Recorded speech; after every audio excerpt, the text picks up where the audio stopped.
Alright, so this isn't the kind of video I usually make, but I had a revelation. Or not so much a revelation, but a realization. Hi, my name's Rigger. This is you, alright. And, I realized something. So, you're here for the Hound, and I'll talk about it in a sec, but first let me just elaborate how I got to this point. So, let's talk about RWBY writing. The writing team take from a lot of popular things all the time. You can criticize that now or not, I'm not here to do that, it's just a fact. People, including myself, have talked about how this volume setup feels like Endgame. I've also talked about how a lot of the references here feel like Star Wars. There's countless examples in the past, a lot of the references are things they like. The inspirations for the apathy from video games and movies, namely like Serenity and Zelda. There's Halo references all over the place, including Jean's grenade. Atlas is like a leader, there's a whole bunch of things. I won't keep piling it on, but they do this. It's not an argument, they just do it. That's how this has always worked. So, I'm a man of my word, and I was scrolling through my comments like I do a lot, just to see what everyone's talking about, and I saw this. It sounds like Venom.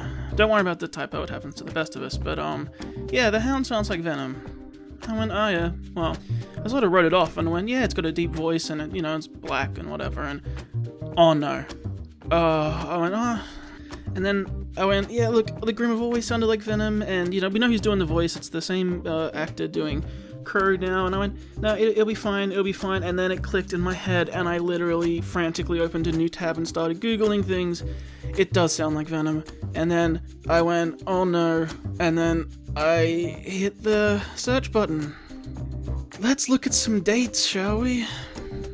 Taken straight from the RWBY Wiki, on October 3rd, 2019, a month before Volume 7 began airing, the crew announced the writing for Volume 8 had already begun, so they'd already begun in October 2019. During the Live from Remnant hype stream November 1st, 2019, they announced they completed a few scripts for Volume 8 and were about to start the storyboards.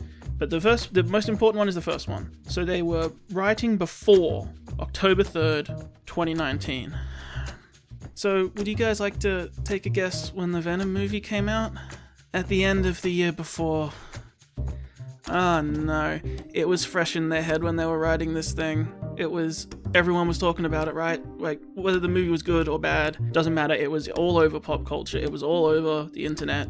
And now, look, the writers exist in nerd culture, they take from video games and stuff all the time. They definitely know who Venom was before this, and he's been in movies before, they know comics and games. I'm not saying that this introduced them to Venom, but it was big, it was all over pop culture.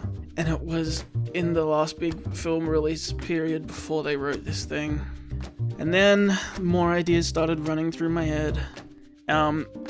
When I did my reaction to the episode, well, not my review watch-through thing, I said that I assumed they based it around a human. Like, I thought, oh, what if the Hound Grimm is based around a human host to use intelligence? That made sense. Then I discarded the idea when I'm reading too much into it. No, that's correct. It's absolutely a person. Because it's Venom. It's Venom. There's more, like, just little things. Like, look, okay, then I went to circumstantial evidence. I went, okay, what are the things that, like, you could write off as nothing but fit? And there's a lot.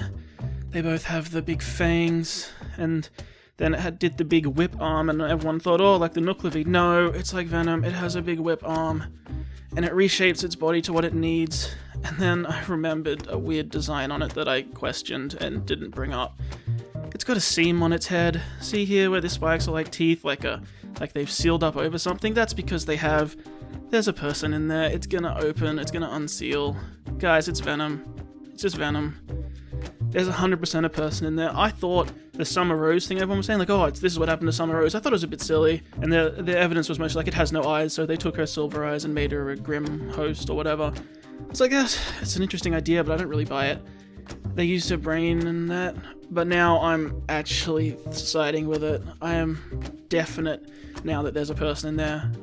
It would be amazing if there wasn't. It's Venom, there's a person in there, and this is a TV show, or a show. If you're gonna do a reveal, if it's gonna pull down and there's gonna be a person in there, it needs to be someone we recognize. Who's it gonna be? Ty? Raven? Someone from Beacon? No.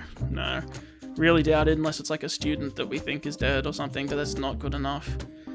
I really doubt it, so I can't believe I'm saying it. I'm siding with the Summer Rose theory more now. The eyes thing, sure, but no, it's Venom. It's a dog Venom without eyes, so someone is in there, and this is a show. If you're revealing someone, it has to be someone we know. It's Venom, so someone's in there, and might as well be Summer. She was with Salem, so she was around Salem. Yeah, not a super thought out video, not a super deep video, but it's just Venom. Well, that solves that mystery. Let's see how close we are when we find out. Bye.